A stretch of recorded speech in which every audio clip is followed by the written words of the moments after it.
იყო სოფლის კაცობის მხარდაჭერით საკუთარი სახსრებით აუგიათ 60-ოთახიანი სასკოლო შენობა. მისი გახსნა მოხდა 1878 წელს. სკოლის პირველ მასწავლებლად მიუწევიათ კრიზიყელი გიმნაზია დამთავრებული ილიკო მენთეშაშვილი. გიორგი წმინდის სკოლაში მიიღეს დაწყებითი განათლება ლენტო და სოლომონ პუვლისაშვილებმა.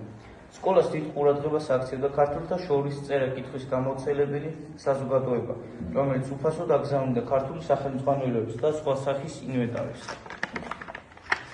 1921 წლიდან საქართველოში საბჭოთა ხელისუფლების დამყარების შემდეგ მოსწავლეთა კონტინგენტი მნიშვნელოვნად გაიზრდება. ძველი სასკოლო შენობას მიაშენეს 4-ოთახიანი ახალი სკოლის შენობა. მშენებლობა 1912 წელს დამთავრდა.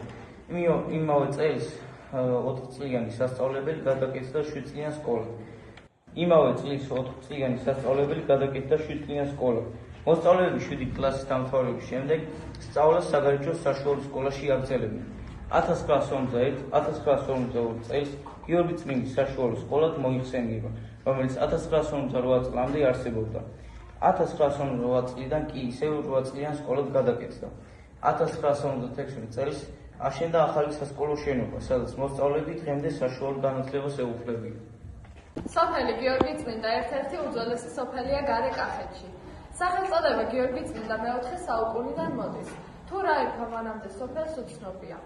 წერლის საზოგადო მოღვაწის და ისტორიკოსის ალექსანდრე ელერდაშვილის აზრით, წმინდა გიორგის თავი დაკრძალულია თვალთავის წმინდა გიორგის ეკლესიაში.